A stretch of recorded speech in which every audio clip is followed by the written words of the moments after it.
Hey, why don't you divorce me? Huh? What? Well, you see, I've been seeing someone else for a while now, and I'm thinking of divorcing you and marrying her. Seeing someone else? What do you mean? Can you explain properly? Remember 6 months ago when I went to the dermatologist? I've been dating one of the nurses there. She's 25, and man, being with someone young is something else. We couldn't have a child for 2 years, but with her, bam, it happened in just 6 months. It's been 3 months already. My husband needs an organ transplant because of his illness, and I intended to keep helping him through it. Yet, despite my plans, I keep getting hit with one shocking statement after another from him. Lost in thought and confusion as I entertain various ideas, I suddenly realize something crucial. So, you started cheating on me half a year ago, before you even knew about your illness, right? Oh yeah, that's right. Anyway, a useless 30-something infertile. Time to disappear, get divorced. Until now, I never got mad at my husband no matter what he did or what happened, thinking it was because of his unstable emotions due to his illness. However, the affair started before his illness was discovered. So, the illness is irrelevant. In other words, I have every right to be angry. Well, that's too bad. So, shall we get a divorce then? But I won't yell at my husband. I've endured for his sake, and I intended to keep helping him in the future. Yet, he's having an affair with a 25-year-old nurse, and it seems she's even pregnant. Just yelling at him wouldn't be enough. I'll make sure he deeply regrets divorcing me. I'm Abigail, a 32-year-old office worker. I may be just an average person when it comes to skills and evaluations, but I do love my job, and I've been doing my best in my own way. Can we call this being dedicated to my work? I married Travis 2 years ago, and we don't have any children yet. I met Travis about 5 years ago at a gathering with mutual acquaintances. He was a friend of a friend at the time, and it was our first meeting. Abigail, what kind of job do you do? Do you have Sundays off? What do you do on your days off? Do you have any free days? Travis, are you drunk? You should ease up a bit, or getting home will be tough. Oh, excuse me, I need to step away for a moment. Around halfway through the gathering, Travis, who had been drinking, started getting too close to me. As someone who is focused on work and not interested in romance, I politely brushed him off with a smile, but when he became persistently annoying, I sought refuge in the restroom. Returning would mean dealing with him again. While looking at myself in the restroom mirror, I let out a sigh. However, in the reflection, there was also a part of me that didn't seem entirely uninterested. I've always avoided romance, so being approached so boldly like this is something I haven't experienced much. But no matter what, getting attention from the opposite sex still feels good. When I returned to my seat, Travis started talking to me again.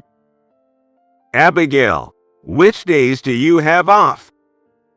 I have Saturdays, Sundays, and holidays off, just like the calendar. We exchanged contact information, and even after the gathering, he continued to pursue me, and we ended up dating. At the gathering, I thought he was just drunk and being annoying to everyone, but it turns out he was using the alcohol as a way to talk to me. My first impression of him was terrible, but if it wasn't for his liquid courage, I probably wouldn't have ended up dating him. You never know how things will turn out in life. 3 years after we met, we got married. People were surprised that someone like me, who was so focused on work, got married, and I was surprised too. I never thought I'd get married myself. Dating Travis and seriously considering love and marriage seems to have changed my values. People change depending on their circumstances and environment. I was happy with married life with my husband. However, it's been 2 years since we got married. Now, I'm starting to regret getting married, thinking maybe I was better off single. We still haven't been able to have children. I'm 32 years old, and Travis is 37, so I'm starting to feel anxious about our ages. But it seemed strange to me that we still hadn't been able to have children, so I decided to undergo infertility testing. And now, I have to tell him the result with a heavy heart. So, did you find out the results of the test today?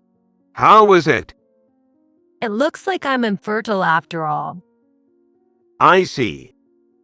But listen, if we undergo treatment, there's about a 30% chance of success. And with repeated treatments, the chances increase. Is that so? Then we can have children, right? Feeling hopeful at my words, Travis brightens up. But now, I have to tell him something that will darken his expression again. I brighten his expression beforehand just to lessen his emotional burden, even if just a little. With a somber expression again, I deliver the sad truth. But you see, infertility treatments usually take around 2 years on average. That long, huh? As anticipated, his expression darkens once more. In 2 years, I'll be in my mid-30s, and Travis will be almost 40. Of course, I still intend to persevere. But he furrows his brow, looks away, and drops his gaze to the floor with a troubled expression. Where are you going alone? Mind your own business. What I do on my days off is my business. Once Travis found out I'm infertile, he noticeably changed. He ignores me or yells when I try to talk to him. When he does initiate conversation, he only says basic things like meal, shower, or going to bed. As his attitude has changed so much, and the cause is clear, it actually feels refreshing. But there's something that bothers me no matter how much Travis ignores me or yells at me, and I make sure to persistently bring it up to him. You seem to be scratching again. Did you go to the hospital? Shut up. You don't need to say unnecessary things. As usual, I get yelled at. But I watch Travis scratching his belly with concern. Lately, he's been itching all over his body. If it's an illness, it's best to find out as soon as possible. Since I've experienced it myself, I keep telling Travis to go to the hospital, but he becomes stubborn when I tell him to. So Travis doesn't go to the hospital and just endures the itching unnecessarily.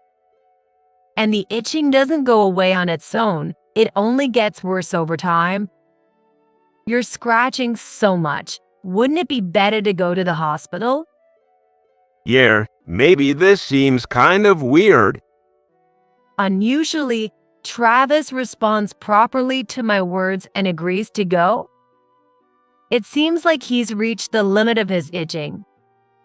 When Travis returned from the dermatologist, he seemed unusually cheerful. Sitting on the living room sofa with a happy expression, he began applying the ointment he got from the hospital to his body. What did they say at the hospital? Since the cause isn't clear, they said to apply the anti-itch cream for now and see how it goes. Finally, I'll be relieved from this itchiness. Perhaps because the itching was quite severe, Travis seemed to be applying the ointment excessively to the point where I thought it might be too much. I considered giving him a warning, but since he was unusually cheerful, I decided to leave him be. Thanks to the medication, the itching seemed to have improved slightly, and Travis remained in good spirits. Maybe because the itching had lessened, he found it easier to go out, as he started dining out after work and wouldn't return home until late on weekends when he went out alone. It's a wife's duty to worry if her husband comes home late. However, since we hardly talk when he's home, and I'd only end up taking care of him, I feel more at ease when Travis is out.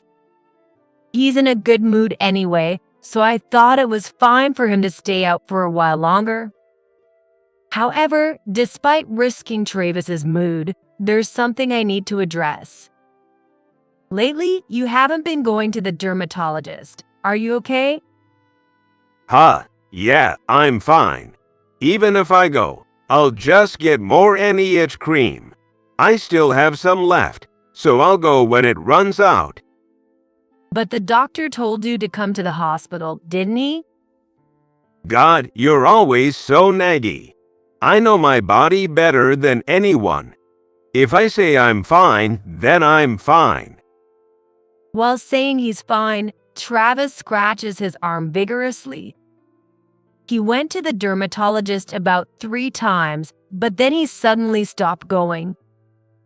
Although he's applying the anti-itch cream, it only eases the itch. It doesn't make it go away completely. That's why I've been reminding Travis to go to the hospital properly.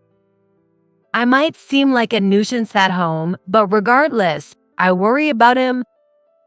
However, if I try to remind him, he ends up yelling at me as usual. Travis's bizarre logic seems to outweigh the knowledge and expertise of doctors. If Travis's itch could be cured by his bizarre theories, that would be fine, but it seemed far from reality, and his condition worsened. Hey, are you okay? Your eyes look yellow? Yeah, I'm fine. But I'm not feeling well, so I'm taking another day off work today. 6 months after Travis stopped going to the dermatologist. He couldn't even get out of bed and was scratching his body while lying down. The itching seems to have gotten even stronger, and it looks like he's been scratching his body while sleeping. There are spots of bleeding, and the bed is also stained with blood. It's okay to take a day off work, but please make sure to go to the hospital. I said I'm fine. It'll heal if I get some rest. Enough already. Your eyes look strange, and you're covered in blood, and you're still saying that? Forget about me. Just go to work. Travis yelled, but his voice wasn't as loud as usual. In this situation, I couldn't possibly indulge his stubbornness. So, I decided to take a day off work myself and forcefully take Travis to the hospital. Refusing to go to the hospital out of stubbornness, I left him lying down for the time being and prepared to head to the hospital. When I returned to the bedroom after about 10 minutes, it seemed like he had been on the phone with his company as he was holding his smartphone in his hand. Hey, are you ready to change? We're going to the hospital. Yeah, sorry about that. Perhaps someone from his company had advised him to go to the hospital over the phone. Travis seemed unusually compliant compared to before. Since that worked better for me, I didn't say anything and just took him to the hospital in the car. After undergoing tests at the hospital, Travis was diagnosed with primary biliary cholangitis. It's a condition where the bile ducts inside the liver break down and stop functioning properly. In the early stages, simply taking medication allows for a normal life, but if the disease progresses, the same treatment as for cirrhosis of the liver is required. Of course, Travis ended up receiving treatment for cirrhosis of the liver. If he had been going to the dermatologist regularly, The doctor might have noticed something at some point and referred him to a major hospital. Therefore, it's not unreasonable to say that his delayed diagnosis was his own fault. Travis, upon hearing from the doctor that he had a serious illness, sat there staring at the floor in a daze. Since it seemed like the doctor's words weren't getting through to him anymore, I made sure to listen carefully in his place. And then I was told something even more shocking. If treatment for cirrhosis of the liver doesn't show any improvement, a liver transplant is necessary, and without that surgery, it's a matter of life and death. Travis and I, both feeling overwhelmed by the reality we wanted to avoid, returned home feeling disoriented. It'll be okay, I'm sure. A donor will be found soon. Stop trying to comfort me. My illness, unlike your infertility, is life-threatening, and finding a donor won't be easy. Travis replied sharply, his voice now low, exuding considerable intimidation. His eyes had become sharp, too, glaring at me as I tried to offer words of encouragement. Travis was left to wait for a donor while undergoing outpatient treatment. As he said, finding a donor wouldn't be easy. The number of registered donors is small, and it seems that many donors are not found. The only consolation is that the liver he'll be transplanting is still one of the more frequently transplanted ones. In a less than ideal situation, he became reckless. What's this? This god-awful food.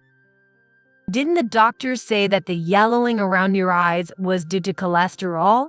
You were told to increase your fiber intake, so it's only natural for meals to be veggie-centric. Shut up. With my time running short, how can I eat this crap? Travis swept all the dishes off the table with his arm. When I saw this happen in a drama, I thought, does anyone really do that? But now it's happening right in front of me. I gathered the pieces of the broken plates. Travis, in his desperation, quit his job and has been like this every day at home. The other day, he got angry because the TV wasn't interesting and threw the remote at the screen, breaking the TV. We went to the hospital together, and he was indifferent in front of the doctor.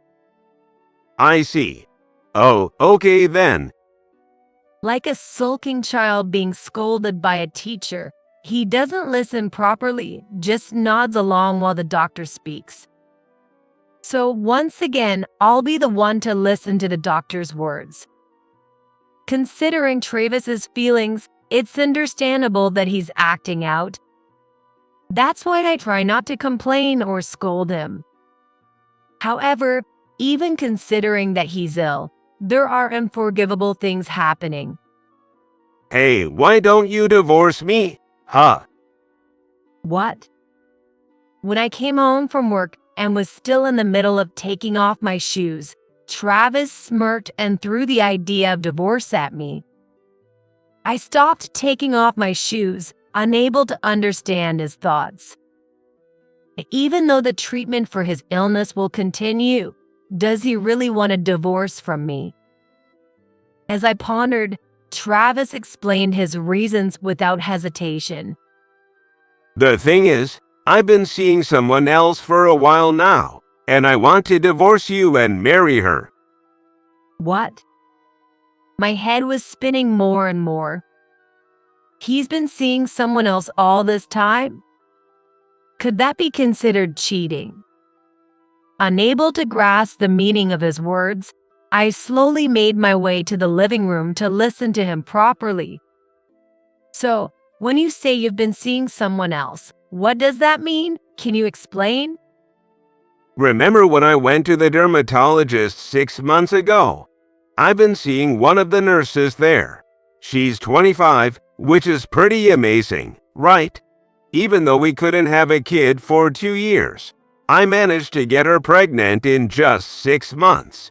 It's been 3 months already. Travis, resigned to his short life, explained everything to me. I was too shocked by the successive shocking statements to say anything, and my mind started spinning with various thoughts at high speed. As I contemplated, I began to understand his behavior over the past 6 months. He was in high spirits after visiting the dermatologist, and he started coming home late around the time he started going there. Despite adamantly refusing to go to the hospital when his illness was discovered, he suddenly became compliant and went. I remember he was holding his smartphone at that time. Perhaps when Travis made that call, it wasn't to his company but to his affair partner, wasn't it? Maybe the affair partner was worried about Travis, had been urging him to go to the hospital, and on that day, she called him seeking help, scolding him to go to the hospital. In just a few seconds, various thoughts raced through my mind. After finishing understanding the situation and speculating, I realized something crucial. If you started the affair 6 months ago, that means it was before your illness was discovered, right? Oh, yeah. Anyway, a useless guy in her 30s with infertility should disappear. Let's divorce. Travis keeps saying divorce with a grin on his face. Until now, I had never gotten angry no matter what Travis did or what happened to him, thinking it was because of his unstable feelings due to the illness.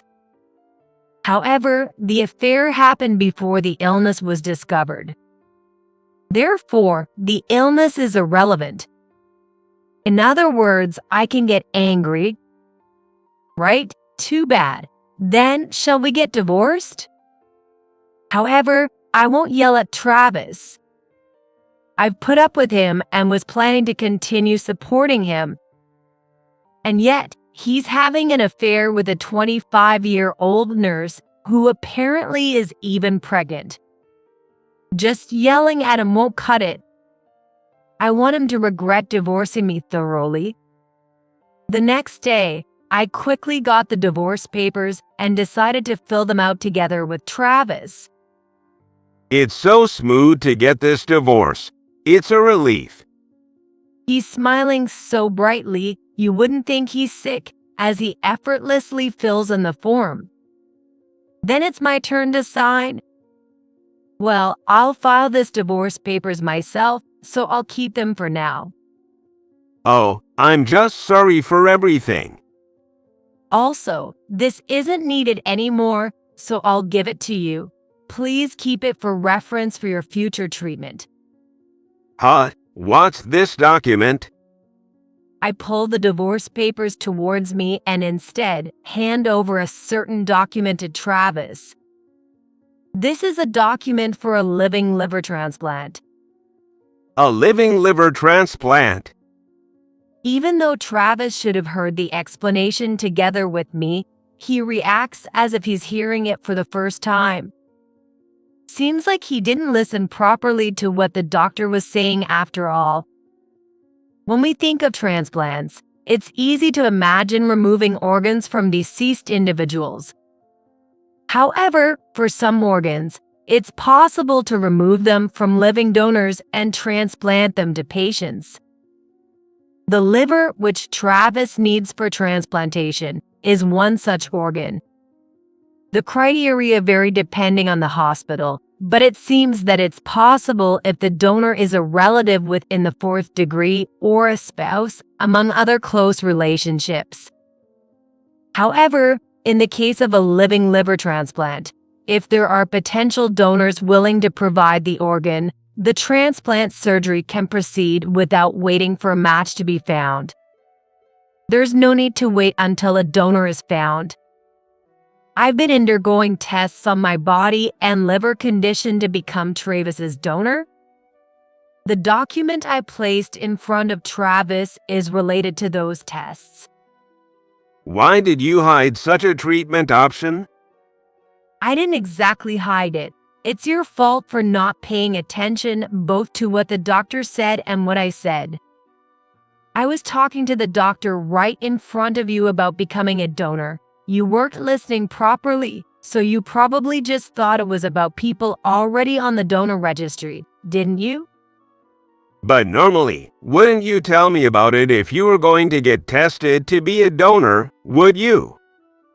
True, I did quietly proceed with the donor testing because I thought you hadn't noticed anything. But that's because if I had failed the donor test, it would have devastated you again. So I planned to tell you when I knew I could report good results. After hearing my explanation, Travis picked up the document in front of him and began to read through it. However, the details written on it were quite complex, so he probably wouldn't be able to understand the content just by skimming through it. Deciding to clarify what the document meant, I said, "According to the test results, it seems I can become your donor without any issues." Really?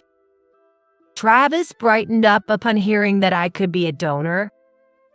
But I have to convey something that will quickly darken that expression. After that, we just need to confirm both your and my intentions. But of course, I don't want to donate organs to someone like you.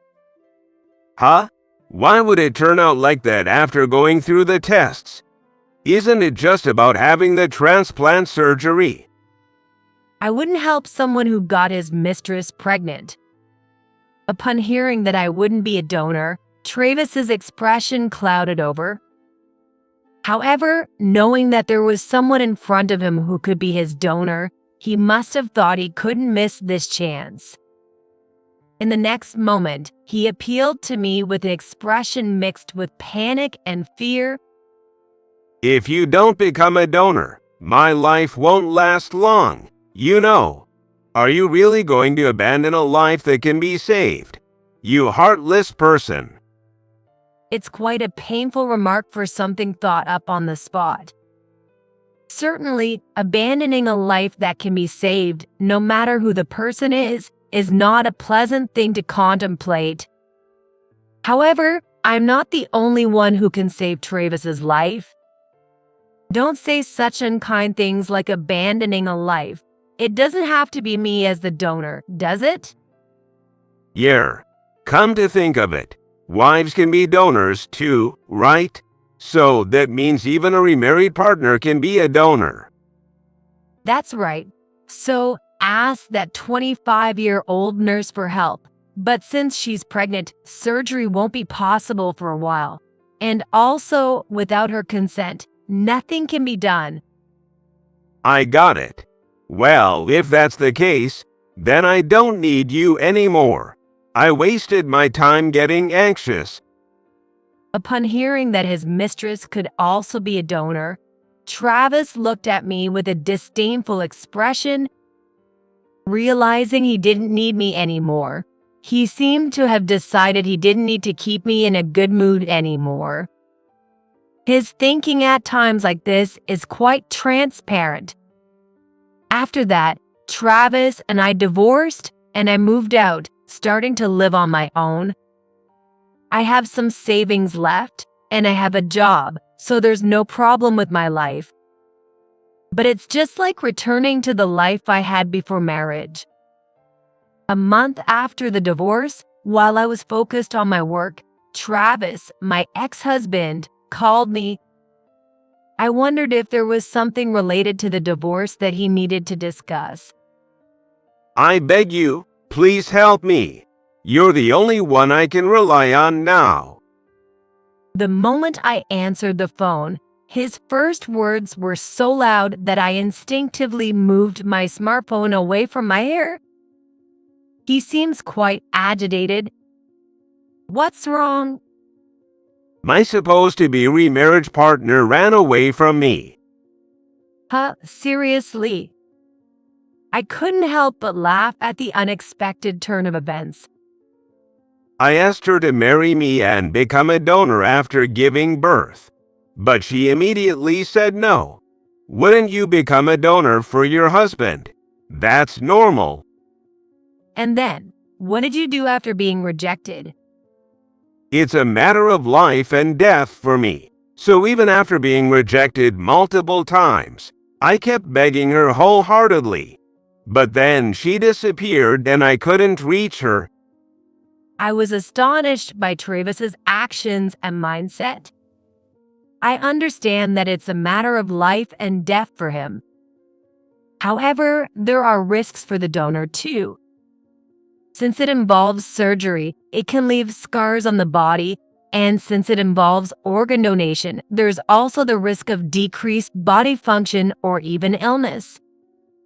No matter how much the partner is pregnant with a child and about to get married, it's not easy to simply nod along when the burden of that risk falls on a young woman of just 25 who hasn't even been together for a year.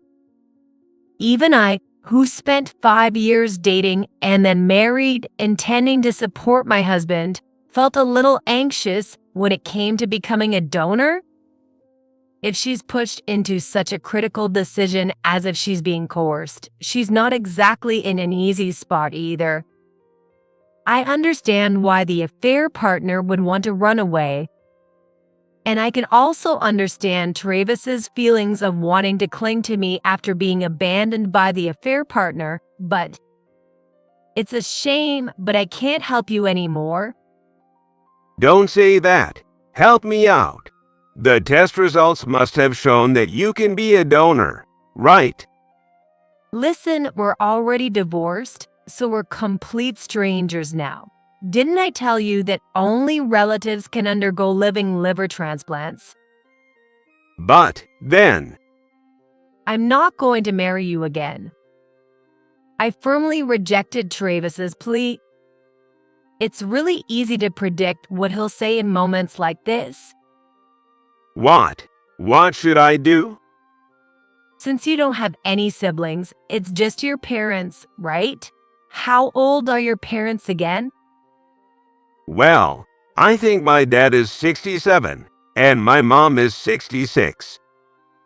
Too bad. Living liver transplants have an age requirement of 20 years or older, but younger than 65. You'll have to give up and wait for a donor to be found through donor registration. But what if they don't find one? Does that mean I only have 10 more years to live? I've been thinking about this for a while, but why do you assume it's only 10 years? Having a life expectancy of 10 years usually applies to people with rapidly progressing illnesses. The progression of illness varies from person to person, and in your case, you might live for another 30 or 40 years, right? But you never know what might happen. You divorced because you saw your affair partner as a potential donor and thought that a woman in her 30s who couldn't conceive was useless, right? Since we're complete strangers now, besides divorce-related matters, please don't call me. Travis kept crying and pleading, but since it had nothing to do with me, I decided to hang up. Well, good luck. I looked at the screen of my hung-up phone and silently cheered for Travis as an acquaintance in my heart. Travis seems to be alone, going through treatment while waiting for a donor, after divorcing me and being abandoned by his affair partner. Although he quit his job, he had savings from 15 years of work, so for now, he's managing by dipping into his savings. However, both treatment and living expenses are draining his funds. He also has to pay me alimony for the affair and child support for the child his affair partner is going to have. As a result, his savings will likely disappear in no time. Travis knows he needs to find a job before he runs out of money, but it's tough to find work while dealing with an illness, so he's struggling to secure employment. Since he chose to let go of someone who was there to support him, I believe he should figure things out on his own. I've returned to focusing solely on my job. While Travis may be going through a rough patch after our divorce, I've come to realize that being single suits me. By focusing on work, It seems my perspective has changed once again.